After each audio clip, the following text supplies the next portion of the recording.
Hello everyone, this will be a tutorial slash walkthrough on how to complete the World of Tomorrow or the Sapienza map on Master difficulty with Silent Assassin while doing mission stories. This is part 2 of the tutorial series that I've created, so just like the video I did on Paris, this walkthrough will require no smuggling or any different starting locations. Everything will be standard and what you get from the beginning of the game. From this point forward, the missions will only be compatible within Hitman 2 due to the differences in camera detection size between Hitman 1 and Hitman 2. So in Hitman 1, the camera detection size is a lot bigger, so it's a lot easier to get spotted, but in Hitman 2, the camera detection size is a lot smaller, so the method that I'm going to be beating this map in is actually possible, as opposed to Hitman 1. So if you're a previous viewer playing on Hitman 1, I recommend you buy Hitman 2 Gold Edition from G2A, which I'll leave a link to in the description. It's around $15, which means you save around 85 bucks if you got, as opposed to if you got the game from somewhere like Steam, which is $100, and you get the exact same content off of G2A, so I highly recommend doing it from there. So anyways, now that that is out of the way, we should begin.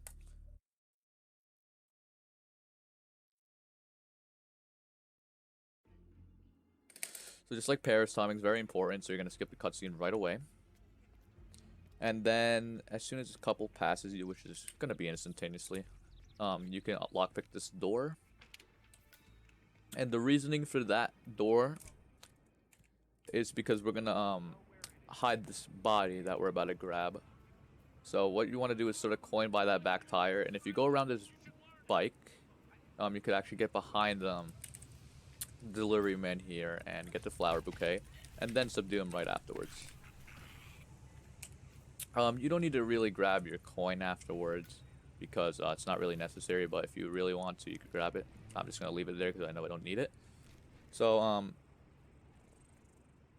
you're just gonna drag the body all the way back to the art store, but you're not gonna enter the store immediately because you will get caught if you do so.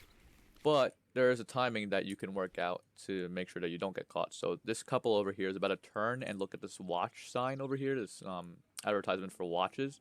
And once the guy also looks at the sign, that's when the art store guy also leaves. So that's when you could drag the body in.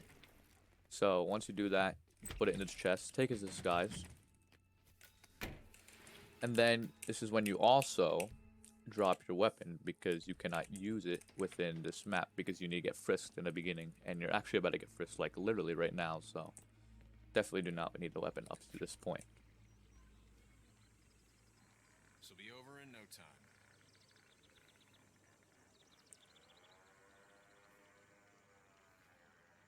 You're good to go. Okay, sir. once you get frisked, you're gonna make sure you have your flower bouquet out again because if you don't, it delays the story a little bit. So you're gonna have your flower bouquet out and you're gonna go through the main entrance, talk to the butler, but you don't actually have to wait for him because listening to the dialogue is not necessary. You just gotta talk to him and then keep going. And then you're gonna go out to the back, but you're gonna go left from here. And you're gonna go down the staircase. And you're going to go through this lawn. So the whole reason why it's not possible Hitman 1 is because in this section right here, there's a camera, right? Which is why we're standing on the edge like this.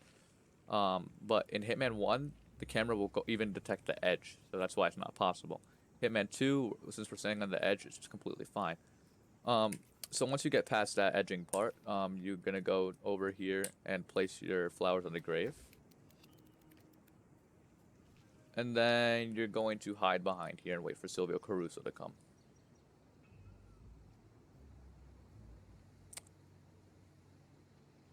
So basically, since we don't have the pistol for this map, the hammer and screwdriver that we just picked up will basically be the main methods of knocking out and eliminating the targets within this map. So these two tools are very important.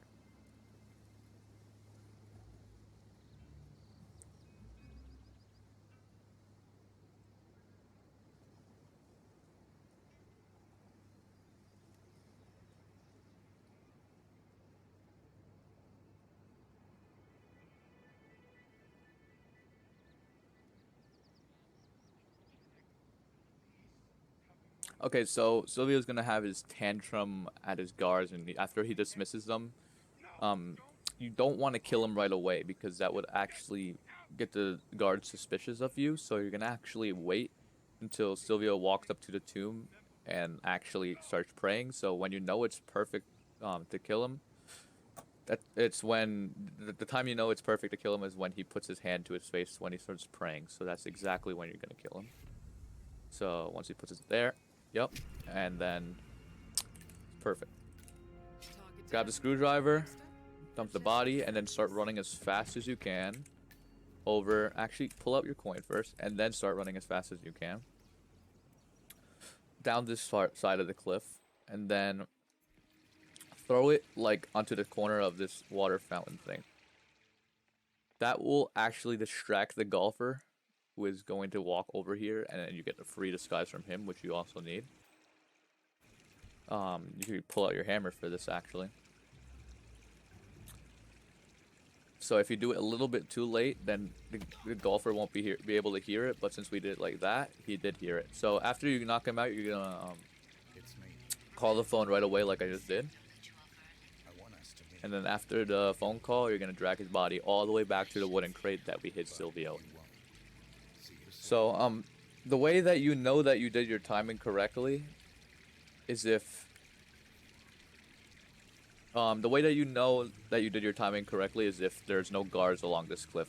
So if your timing is off, there will be guards that will be looking for Silvio's wherever Silvio is, searching for him along this cliff.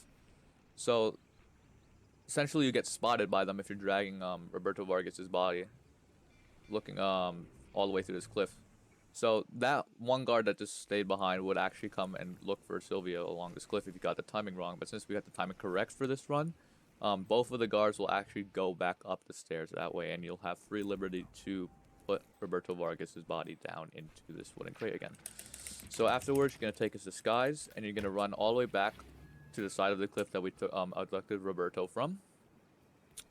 And you're going to go even farther this time.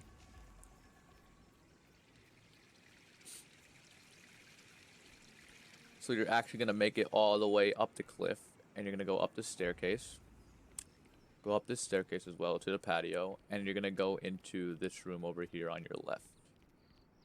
Be careful because there's a guard right there that might be able to spot you, but I never had problems with it, so you should be fine. Anyways, pull out your screwdriver and then sit down and wait for Francesca to come. So the whole reason why we called the phone instantly is so that Francesca actually starts coming a lot faster. If we wait for Roberto's body to be disposed and then call, we're gonna have to wait like an extra minute for her to walk, but since we called her instantly, she's gonna start coming now. So we only have to wait like 15 seconds once we get here, which is very convenient. Once she gets in here, just wait for the door to close, and that's when you could stand up and throw the screwdriver at her face. And that would be now. Yep, she's gonna notice you probably, but just, yep, don't matter. Yeah, just make sure you do it before she gets to the door, or else obviously you're gonna get caught, so. Alright, anyways, don't forget to grab the biolab key card from her because it's very important for this next part. So we're gonna go back to the cliff again, and if you noticed, there was a actual door to get into the biolab on this cliff, so we're gonna go straight back to that. Yep, it's right here. Okay, so at this point, that guard has made his turn over there. He's gonna look over to that, overlooking the quarantine unit over there, and then at like 7:29, yet right exactly there, that guard is gonna turn over there and look towards that direction. So both of the guards are not facing you. So this is the perfect time to take them both out. So I would grab your hammer, knock this guy out, and then do this as well. So if you get here at exactly 7:29. That's the timing will be perfect for you to knock them both out that way. So you're just gonna drag both of the bodies and put them into the wooden crate again over here. You don't need to grab their stuff; it's not necessary. And then you can grab that disguise over there and make your way down into the actual lab area. Don't forget to grab that coin as well. But over here is where I recommend saving. So I'm just gonna do that real quick. Or actually, no, I already have a save here, don't I? Do I actually? Oh yeah, I have a save right outside the door. It doesn't matter. Okay, anyway. So the next part you're gonna do is you're gonna throw this coin like next to this doctor over here, which is gonna distract both of the guards. And once you distract both of these guards, Alright, good thing I have the save. Alright, give me a second. Okay, this coin tactic is actually quite difficult because it's very inconsistent. The guards sometimes look over, sometimes they don't. So basically what you're going to do with that coin is that you're just going to distract them so that both of them look away and towards the coin so you could slip right past them. So if you get the timing correct, you'll be able to do that. But I obviously didn't, so I'm back here. I think for this save, I'm actually a bit faster, but it's literally the same thing. I just have to wait to 7:29 here. Yep, okay. Oh, 7:26 on this one. Alright, the same thing. Literally the same thing on this save, so I guess it's just the difference between AI patterns between saves, I guess. So it might vary for you, but it's a very small margin. 3 seconds, so. Or it's actually 2, I'm pretty sure. 3, I think. 7:26, 7:29, yeah, 3. Anyway, doesn't matter. Okay, grab the security guard's uniform again. Grab this coin.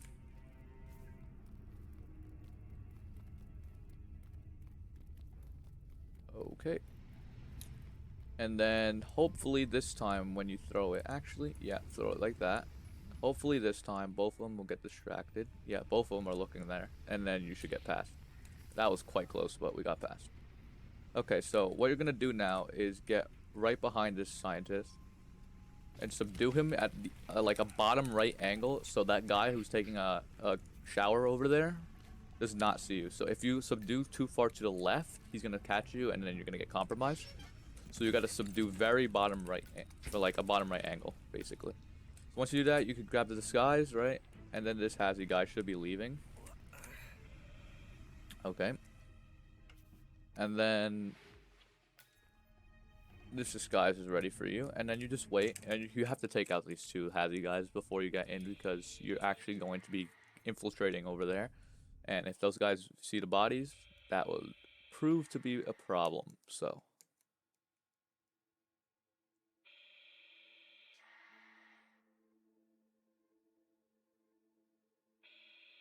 one guy walks in first. I mean, I think the AI patterns vary. Sometimes they cross paths, but this time one follows the other. So, you're gonna want to get the second guy. Okay, I don't know why you just walked through that, but you're gonna want to get the second guy first. Okay, and if you're fast enough, you might be able to get this guy before he walks in, which I was. So this is perfect so far, and then you just drag his body all the way back into the room that you just went into. And then you're gonna just hide them both in here.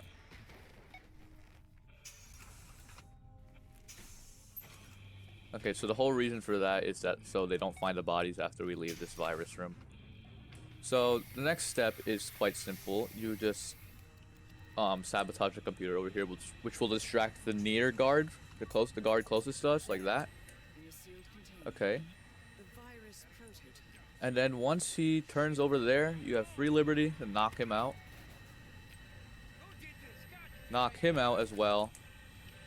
And then you can destroy the virus. Alright, now you could just get out, and the way I like to avoid the cameras is I just follow the pathing. It's quite hard to explain, so just make sure you are like staying close to the walls at all times. So I would stay close to the left side of that wall, and over here I would stay close to this left of the wall as well. I'd walk to the path over here, and I also stay close to the crates over here. And then you just wait until the virus gets destroyed, and then once it gets destroyed, it'll tell you, and you'll be able to get access to leave through this plane. So, right about now, yeah. So, as you saw, just like Paris, the green Silent Assassin HUD was still there, which means I have completed this in Silent Assassin, and if you follow all the steps, you should be able to as well. So that's about all. Thanks for watching.